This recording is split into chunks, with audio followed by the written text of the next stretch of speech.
찰리 먼거 버크셔 해서웨이 부회장께서 돌아가시기 전에 마지막으로 월스트리트 저널과 인터뷰를 했는데 이 인터뷰 일부가 뉴스 매체에 공개되었습니다. 인터뷰는 11월 3일에 있었으니까 딱 한 달 전입니다. 그는 월스트리트 저널과의 인터뷰에서 비트코인 가격이 다시 급등한다, 걱정이 되느냐는 기자의 질문에 이렇게 대답했습니다. 당연히 걱정이다. 인류가 수렵 채집 생활에서 문명을 발전할 수 있었던 유일한 방법은 강력한 화폐가 있었기 때문이다. 인공화폐를 만들기 시작하면 오랜 기간 잘 먹혀온 여러 사람들에게 잘 작동되었던 요리 비법에 냄새나는 공을 던지는 셈이다. 다들 아시다시피 찰리 먼거는 비트코인을 극단적으로 싫어하는 사람입니다. 그는 암호화폐의 규제를 촉구하면서 비트코인을 쥐약이나 쓰레기라고까지 표현을 했습니다. 워런 버핏도 마찬가지로 비트코인을 아주 싫어합니다. 워런 버핏은 비트코인이 아무것도 생산하지 않기 때문에 모든 비트코인이 단돈 $25의 가치에도 미치지 못한다고 했습니다. 이에 대해서 마이크로 스트래티지의 마이클 세일러는 찰리 먼거는 비트코인을 이해하지 못한다는 말을 하면서 찰리 먼거의 말을 반박했습니다. 저는 이러한 논쟁을 보면서 그 위대한 과학자였던 아인슈타인과 닐스 보어의 논쟁이 생각났습니다. 양자역학적 원자 모델이라는 이론은 독일의 하이젠베르크, 오스트리아의 슈레딩거 등 우리가 알고 있는 그 양자역학의 대가들에 의해서 탄생했으며 양자 원자론 이론으로 노벨 물리학상을 받았던 닐스 보어도 이 진영에 합류를 했습니다. 우리가 알고 있는 소위 코펜하겐 학파입니다. 하지만 이런 그 젊은 물리학자들에 의해서 발전된 이 이론을 못마땅해 하는 사람이 있었으니 또 다른 위대한 과학자인 아인슈타인이었습니다. 그는 양자 물리학의 기본 원리인 그 불확정성 원리를 받아들일 수가 없었습니다. 어떻게 상자 안에 고양이가 죽어 있을 수도 있고 살아 있을 수도 있냐는 것입니다. 그래서 신은 주사위 놀이를 하지 않는다는 유명한 말을 남겼습니다. 아인슈타인은 그 양자역학의 여러 쟁점에 관하여 날카롭고 정교하게 비판을 가했지만 보어가 그것을 다시 기발한 방법으로 논파해 나가면서 피 터지는 논쟁을 이어갔습니다. 그러는 가운데 초창기 양자역학에 대한 이해가 빠르게 성숙되었습니다. 후대의 과학자들은 이 유명한 논쟁을 보어 아인슈타인 논쟁이라고 이름 붙였습니다. 보어의 이름이 앞에 나온 것으로 미뤄서 짐작할 수 있듯이 이 논쟁의 승자는 보어였습니다. 그렇지만 그 양자에 대한 새로운 이론을 받아들일 수 없었던 아인슈타인은 그 자신만의 비양자 통일 이론을 세우는데 몰두하게 되었습니다. 이건 그 물리학에 대한 얘기라 약간 어렵습니다만 그 현대 물리학에 대해 조금만 공부를 한 사람들은 무슨 얘기인지 알 것입니다. 자연계에는 전자, 기력, 강력, 양력, 중력이라는 4개의 힘이 존재하는데 맥스웰이 전기력과 자기력을 통합시켜서 전자기력으로 설명한 후로 이 4개의 힘을 통합시키는 이론이 아직까지 밝혀지지 않고 있습니다. 아인슈타인이 생전에 이 4개의 힘을 통합시켜서 설명할 수 있는 통일장 이론을 만들려고 했었습니다. 그는 실패를 거듭하면서도 고집스럽게 이 길을 갔고 다른 물리학자들은 양자 물리학을 배척하는 그의 고집을 도저히 이해할 수가 없었습니다. 물리학의 흐름은 원자와 소립자를 설명하는 강력하고 새로운 양자 물리학으로 이미 방향을 틀었다는 것이 명확해졌음에도 불구하고 아인슈타인만은 새로운 물리학을 배척했습니다. 그렇지만 아인슈타인이 반대를 하건 말건 관계없이 양자역학은 현대 물리학의 새로운 흐름으로 자리를 잡았습니다. 아인슈타인이 그 20세기 가장 뛰어난 천재일지 모르지만 결국 그 새로운 학문의 거대한 흐름에 밀려서 그의 시대는 저물고 있었던 것입니다. 새로운 학문을 받아들이기에는 아인슈타인이 너무 나이를 많이 먹었었는지도 모르겠습니다. 비트코인을 대하는 워렌 버핏과 찰리 먼거의 태도를 보고서 저는 이들도 아인슈타인과 비슷한 관점에서 이해를 해야 하는 건 아닌지에 대한 생각을 해봤습니다. 이들이 그 세계 최고의 그 투자자들이었던 것은 분명하지만 이미 한 사람은 돌아가셨고 또 다른 한 사람은 너무 연로했습니다.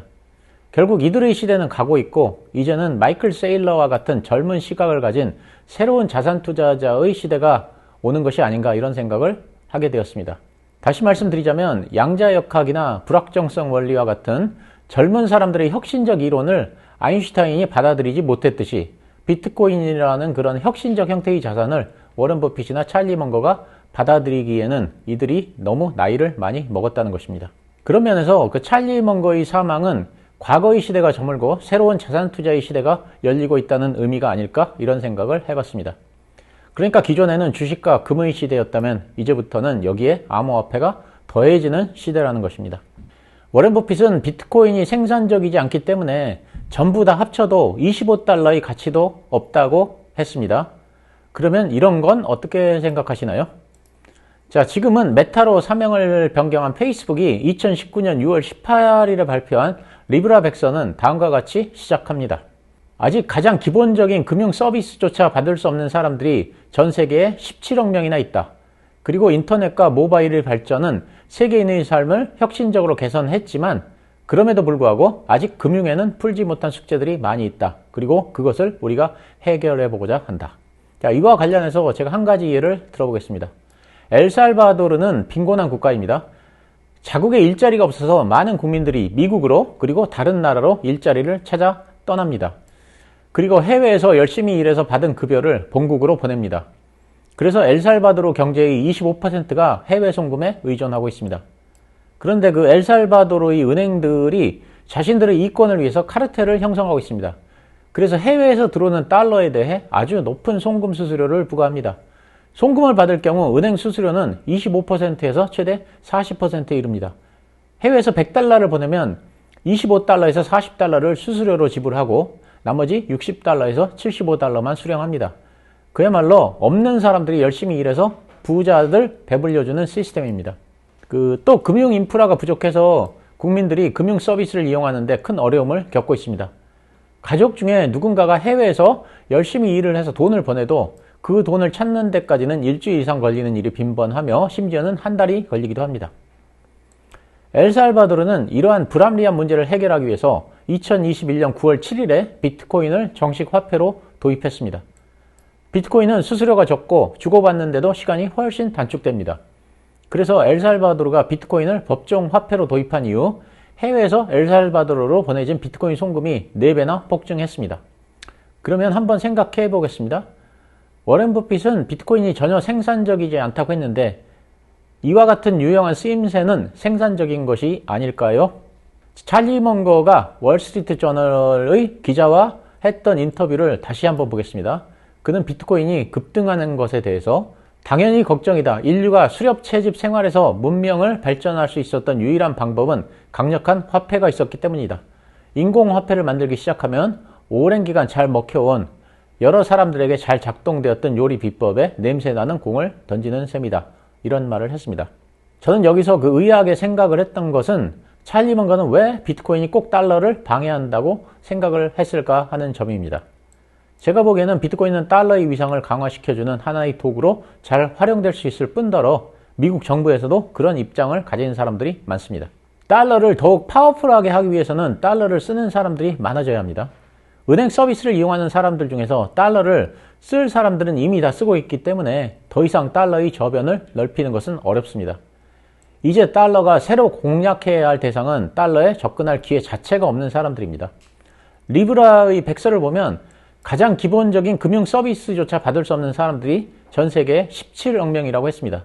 그러니까 달러의 그 저변을 확대하기 위해서는 이들 17억 명에게 달러를 사용하도록 해야 한다는 것입니다. 예를 들면 그 인도 인구의 절반이 은행 통장이 없고 동남아 인구의 40%가 은행 통장이 없습니다. 이들은 그 은행에 접근할 수 없기 때문에 달러를 사용할 방법이 없습니다. 그런데 미국의 입장에서 이런 문제를 해결할 수 있는 좋은 수단이 달러에 연동된 스테이블 코인입니다. 은행이 없는 그 저개발 국가에서는 통상 핸드폰이 은행 역할을 합니다. 핸드폰으로 돈을 받고 또 핸드폰으로 결제를 하는데 이 영역에서는 미국의 다국적 플랫폼 기업들이 진가를 발휘할 수 있습니다. 예를 들어서 그 메타를 생각해 보겠습니다. 인도나 아프리카 사람들도 페이스북, 인스타그램, 왓츠앱 등 메타의 그 플랫폼들을 많이 이용합니다. 만약 메타가 산하 플랫폼 기업들을 통해서 달러에 연동되는 스테이블 코인을 유통한다면 은행 서비스를 이용할 수 없는 지역에까지 미국의 달러가 유통되는 효과가 있을 것이고 그래서 달러의 저변이 확대되고 달러는 더욱 강해질 것입니다. 그런데 이렇게 현지 통화와 달러 기반의 스테이블 코인을 연결하는 매개 역할을 하는 것이 비트코인입니다.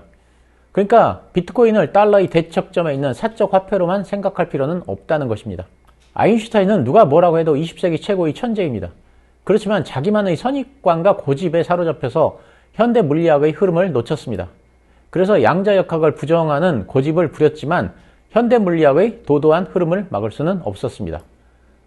워렌 버핏과 찰리 먼거는 누가 뭐라고 해도 세계 최고의 투자자들입니다. 그렇지만 자기만의 선입견과 고집에 사로잡혀서 비트코인이라는 자산의 가치를 폄하하는 것은 아닌지 생각을 해봐야 합니다. 그들이 좋아하건 싫어하건 결국 비트코인은 자기 갈 길을 갈 것입니다. 찰리 먼거는 월스트리트 저널과 인터뷰에서 기술주 투자를 아주 늦게 시작했다는 말을 했습니다. 그는 워렌 버핏이나 자신이 기술주에 대해 오랫동안 가지고 있었던 편견을 극복해야만 했기 때문에 늦게 투자를 했다는 것입니다. 그렇지만 이제는 거꾸로 애플 주식을 더 사지 못한 점을 후회한다고 했습니다. 그들이 기술주를 늦게서야 이해하고 투자했듯이 비트코인에 대해서도 너무 늦게 이해하고 있는 것은 아닌지 생각을 해봐야 합니다. 찰리 먼거는 제가 가장 좋아하고 존경하는 투자자 중 한 명입니다.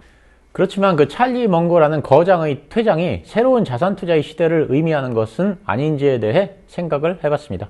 자, 고인의 명복을 빕니다. 감사합니다.